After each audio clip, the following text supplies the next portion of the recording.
Assalamualaikum warahmatullahi wabarakatuh. Halo teman-teman semua. Di video kali ini kita akan bahas latihan soal TWK CPNS 2023 dan video ini merupakan video yang ke-38. Oke, kita bahas soal yang pertama.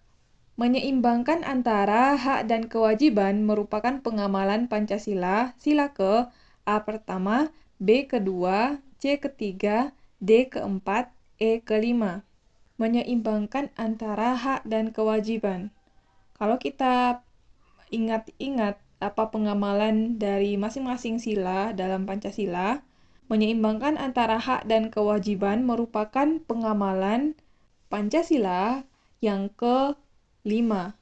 Di pembahasan disediakan apa saja pengamalan nilai-nilai Pancasila sila ke-5, yaitu yang pertama, mengembangkan perbuatan yang luhur yang mencerminkan sikap dan suasana kekeluargaan dan kegotong royongan. Yang kedua, mengembangkan sikap adil terhadap sesama. Yang ketiga, menjaga keseimbangan antara hak dan kewajiban. Yang keempat, menghormati hak orang lain. Yang kelima, suka memberi pertolongan kepada orang lain agar dapat berdiri sendiri. Yang keenam, tidak menggunakan hak milik untuk usaha-usaha yang bersifat pemerasan terhadap orang lain. Yang ketujuh, tidak menggunakan hak milik untuk hal-hal yang bersifat pemborosan dan gaya hidup mewah. Yang kedelapan, tidak menggunakan hak milik untuk bertentangan dengan atau merugikan kepentingan umum. Yang kesembilan, suka bekerja keras. Yang kesepuluh, suka menghargai hasil karya orang lain yang bermanfaat bagi kemajuan dan kesejahteraan bersama. Yang kesebelas, suka melakukan kegiatan dalam rangka mewujudkan kemajuan yang merata dan berkeadilan sosial. Jadi, menyeimbangkan antara hak dan kewajiban merupakan pengamalan dari sila ke-5. Jawaban soal nomor 1 adalah E. Lanjut soal yang kedua. Pancasila digunakan sebagai dasar untuk mengatur penyelenggaraan ketatanegaraan negara. Hal ini sesuai dengan kedudukan Pancasila sebagai A. Pandangan hidup bangsa, B. Moral pembangunan bangsa, C. Jiwa kepribadian bangsa, D. Dasar negara, E. Perjanjian luhur. Pancasila sebagai dasar untuk mengatur penyelenggaraan ketatanegaraan negara. Hal ini merupakan kedudukan Pancasila sebagai jawabannya adalah dasar negara. Berikut pembahasan untuk soal nomor 2. Berikut ini adalah peran dan kedudukan Pancasila bagi bangsa dan rakyat Indonesia. Yang pertama, Pancasila sebagai dasar negara Republik Indonesia. Pancasila sebagai dasar negara atau falsafat negara berarti bahwa Pancasila digunakan sebagai dasar dalam mengatur pemerintahan negara dan penyelenggaraan negara. Dalam hal ini, Pancasila juga berfungsi sebagai tertib hukum tertinggi yang bersifat mengikat dan memaksa. Yang kedua, Pancasila sebagai kepribadian bangsa Indonesia.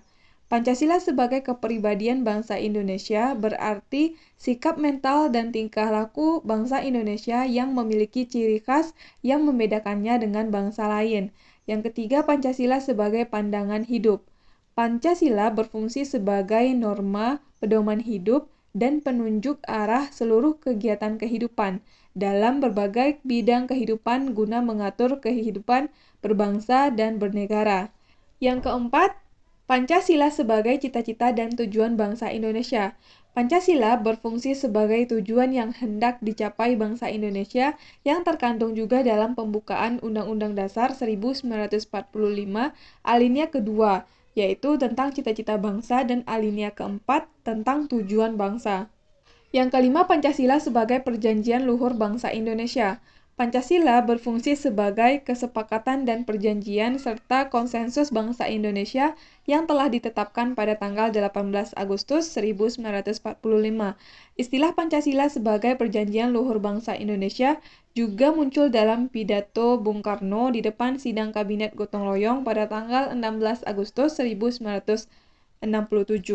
Jadi, berdasarkan soal nomor 2, Pancasila digunakan sebagai dasar negara untuk mengatur penyelenggaraan ketatanegaraan negara. Hal ini sesuai dengan kedudukan Pancasila sebagai dasar negara. Jawabannya adalah pilihan D. Lanjut soal nomor 3. Pengamalan Pancasila dalam kehidupan berbangsa dan bernegara dapat dilakukan dengan cara pengamalan sejarah subjektif. Artinya, A menjalankan nilai-nilai vital secara pribadi dalam bersikap dan bertingkah laku pada kehidupan berbangsa dan bernegara. B melaksanakan peraturan perundang-undangan yang berlandaskan Undang-Undang Dasar 1945. C menjalankan nilai-nilai Pancasila secara pribadi dalam bersikap dan bertingkah laku pada kehidupan berbangsa dan bernegara. D melaksanakan peraturan perundang-undangan yang berlandaskan Pancasila. E menjalankan nilai-nilai moral secara pribadi dalam bersikap dan bertingkah laku pada kehidupan berbangsa dan bernegara. Pengamalan Pancasila dalam kehidupan berbangsa dan bernegara dengan cara pengamalan secara subjektif maksudnya adalah pilihan C, yaitu menjalankan nilai-nilai Pancasila secara pribadi dalam bersikap dan bertingkah laku pada kehidupan berbangsa dan bernegara. Jawabannya adalah C. Lanjut soal nomor 4. Mengembangkan sikap bahwa bangsa Indonesia merupakan bagian dari seluruh umat manusia merupakan perwujudan sila ke A pertama, B kedua, C ketiga, D keempat, E kelima. Mengembangkan sikap bahwa bangsa Indonesia merupakan bagian dari seluruh umat manusia. Hal ini merupakan perwujudan atau pengamalan sila kedua, yaitu kemanusiaan yang adil dan beradab. Berikut pembahasan mengenai pengamalan nilai-nilai Pancasila sila kedua. Yang pertama, mengakui dan memperlakukan manusia sesuai dengan harkat dan martabatnya sebagai makhluk Tuhan yang Maha Esa. Yang kedua, mengakui persamaan derajat, persamaan hak, dan kewajiban azazi setiap manusia tanpa membeda-bedakan suku, keturunan, agama, kepercayaan, jenis kelamin, kedudukan sosial, warna kulit, dan sebagainya. Yang ketiga, mengembangkan sikap saling mencintai sesama manusia. Yang keempat, mengembangkan sikap saling tenggang rasa dan tepa salira. Yang kelima, mengembangkan sikap tidak semena-mena terhadap orang lain. Yang keenam, menjunjung tinggi nilai kemanusiaan. Yang ketujuh, gemar melakukan kegiatan kemanusiaan. Yang kedelapan, berani membela kebenaran serta keadilan. Yang kesembilan, bangsa Indonesia merasa dirinya sebagai bagian dari seluruh umat manusia. Yang mana ini merupakan pertanyaan dari soal nomor 4. Jadi, bangsa Indonesia merasa dirinya sebagai bagian dari seluruh umat manusia merupakan pengamalan nilai Pancasila sila kedua. Yang terakhir, mengembangkan sikap saling menghormati dan bekerja sama dengan bangsa lain. Jadi, sikap bahwa bangsa Indonesia merupakan bagian dari seluruh umat manusia merupakan perwujudan dari sila kedua. Jawabannya adalah pilihan B. Lanjut soal nomor 5. Pangkal tolak penghayatan dan pengamalan Pancasila adalah A. Kemauan dan kemampuan bangsa Indonesia dalam mengembangkan kebudayaan asing, B. Kemauan dan kemampuan mengembangkan pertengkaran antar suku, C. Kemauan dan kemampuan mengadakan tuntutan dan kebutuhan masyarakat modern, D. Kemauan dan kemampuan manusia Indonesia dalam mengendalikan diri, E. Kemauan dan kemampuan manusia Indonesia menjaga negara Indonesia. Berdasarkan soal nomor 5, berikut pembahasannya. Titik tolak pengamalan dan penghayatan Pancasila adalah kemauan dan kemampuan bangsa Indonesia dalam mengendalikan diri dan kepentingannya agar dapat melaksanakan kewajiban sebagai warga negara dan warga masyarakat. Dengan kesadaran dan pangkal tolak tersebut, maka sikap hidup manusia Pancasila adalah yang pertama, kepentingan pribadi diletakkan dalam rangka kesadaran dan kewajibannya sebagai makhluk sosial dalam kehidupan masyarakatnya. Yang kedua, kewajiban pada masyarakat haruslah lebih besar demi kesejahteraan bersama. Jadi, pangkal tolak penghayatan dan pengamalan Pancasila adalah yang betul dari kelima pilihan ini, yaitu pilihan D, kemauan dan kemampuan manusia Indonesia dalam mengendalikan diri. Lanjut soal nomor 6. Kalau misalnya ada soal yang seperti ini yang berisi pernyataan-pernyataan, maka kita langsung aja baca soalnya. Kepada warga negara, pemerintah mengatur dan memberikan hak-hak yang sama dengan asumsi bahwa warga negara memiliki kedudukan yang sama di hadapan hukum dan pemerintahan. Hak-hak yang dimaksud adalah pernyataan nomor. Jadi kita harus memilih yang merupakan hak warga negara yang menunjukkan bahwa warga negara memiliki kedudukan hak kedudukan yang sama di hadapan hukum dan pemerintahan. Yang pertama, hak menguasai hajat hidup orang banyak. hak menguasai hajat hidup orang banyak. Ini salah. Yang kedua, hak dan kewajiban membela negara. 2 betul. Yang ketiga, hak mengganti budaya daerah tertentu. Salah. Yang keempat, hak atas pekerjaan dan penghidupan yang layak. Betul. Yang kelima, hak memilih menjadi warga negara tertentu. Salah. Yang keenam, hak menjalankan ibadah agama masing-masing. Betul. Jadi, soal nomor 6 jawabannya adalah 2, 4, dan 6, yaitu pilihan B. Ya, jadi yang nomor 2, hak dan kewajiban membela negara sesuai dengan pasal 27 ayat 3 Undang-Undang Dasar. Yang keempat, hak atas pekerjaan dan penghidupan yang layak sesuai dengan pasal 27 ayat 2 Undang-Undang Dasar, dan hak menjalankan ibadah agama masing-masing sesuai dengan pasal 28I ayat 1 Undang-Undang Dasar. Jadi jawaban untuk soal nomor 6 adalah pilihan B, 2, 4, 6, yaitu hak dan kewajiban membela negara, hak atas pekerjaan dan penghidupan yang layak, dan hak menjalankan ibadah agama masing-masing. Lanjut soal nomor 7. Kita langsung baca pertanyaannya. Dari pilihan pernyataan di atas yang merupakan syarat-syarat dapat dipilih sebagai wakil rakyat adalah: pernyataan pertama, warga negara Indonesia dan sudah berumur 21 tahun. Yang kedua, setia pada Pancasila sebagai pandangan hidup bangsa. Yang ketiga, sehat jasmani dan tidak memiliki cacat fisik. Yang keempat, memiliki wawasan kebangsaan atau nasionalisme. Yang kelima, berpendidikan serendah-rendahnya sarjana muda. Yang keenam, dicalonkan oleh sebuah organisasi politik. Berdasarkan Undang-Undang Nomor 8 Tahun 2012 Bab 7 Bagian 1 Pasal 51 tentang pemilihan umum anggota DPR atau DPRD dan DPD diatur sebagai berikut. Yang pertama, telah berusia minimal 21 tahun atau lebih. Yang kedua, bertakwa kepada Tuhan Yang Maha Esa. Kemudian cakap berbicara, membaca, dan menulis bahasa Indonesia. Berpendidikan paling rendah tamat SMA, madrasah aliyah, sekolah menengah kejuruan, madrasah aliyah kejuruan, atau pendidikan lain yang sederajat. Kemudian setia kepada Pancasila sebagai dasar negara, Undang-Undang Dasar 1945, dan cita-cita proklamasi 17 Agustus 1945. Bersedia kerja penuh waktu, mengundurkan diri sebagai kepala daerah, wakil kepala daerah, pegawai negeri sipil, anggota TNI, anggota Polri, direksi, komisaris, dewan pengawas, dan karyawan BUMN dan atau BUMD atau badan lain yang anggarannya bersumber dari keuangan negara yang dinyatakan dengan surat pengunduran diri yang tidak dapat ditarik kembali.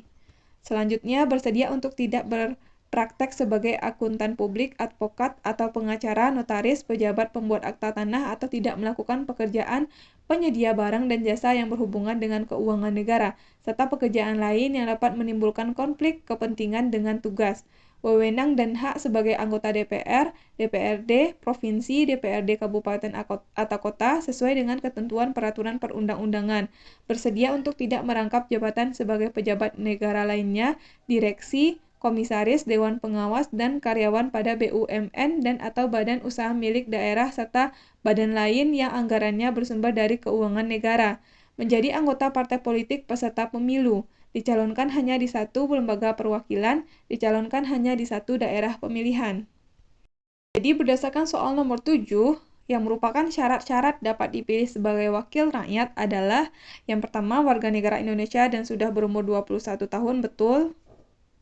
Yang kedua, setia pada Pancasila sebagai pandangan hidup bangsa, betul. Yang ketiga, sehat jasmani dan tidak memiliki cacat fisik, salah, karena yang tidak ada pernyataan tentang tidak memiliki cacat fisik, jadi 3 salah. Yang keempat, memiliki wawasan kebangsaan atau nasionalisme, juga salah. B, berpendidikan serendah-rendahnya sarjana muda, salah, karena pendidikannya paling rendah SMA. Yang keenam, dicalonkan oleh sebuah organisasi politik, betul. Jadi jawaban yang betul yaitu pilihan A, 1, 2, dan 6. Jadi syarat-syarat dapat dipilih sebagai wakil rakyat diantaranya warga negara Indonesia dan sudah berumur 21 tahun, kemudian setia pada Pancasila sebagai pandangan hidup bangsa, dan dicalonkan oleh sebuah organisasi politik. Lanjut soal nomor 8. Insinyur Soekarno dalam sidang BPUPKI pertama mengusulkan rumusan Pancasila, yaitu A. Nasionalisme, internasionalisme, mufakat, kesejahteraan sosial, dan ketuhanan yang Maha Esa. B. Kebangsaan Indonesia, internasionalisme, mufakat, kesejahteraan sosial, dan ketuhanan yang berkebudayaan. Yang ketiga, internasionalisme, nasionalisme, mufakat, demokrasi, ketuhanan. Yang D. Nasionalisme, ketuhanan yang Maha Esa, perikemanusiaan, kebangsaan Indonesia, mufakat, dan kesejahteraan sosial. E. Kesejahteraan sosial, internasionalisme, nasionalisme, perikemanusiaan, dan ketuhanan yang berkebudayaan. Di sini kalau misalnya teman-teman lupa apa saja yang menjadi usulan dari I.R. Soekarno, kita bisa menerka-nerka jawaban yang pasti salah. Yang pasti salah adalah nasionalisme, karena nasionalisme bukan merupakan usulan dari Insinyur Soekarno.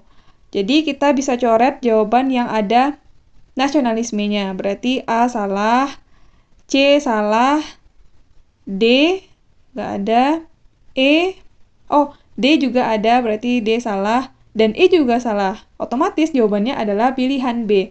Kebangsaan Indonesia, internasionalisme, mufakat, kesejahteraan sosial, dan ketuhanan yang berkebudayaan. Jadi usulan dari Insinyur Soekarno terdapat pada pilihan B.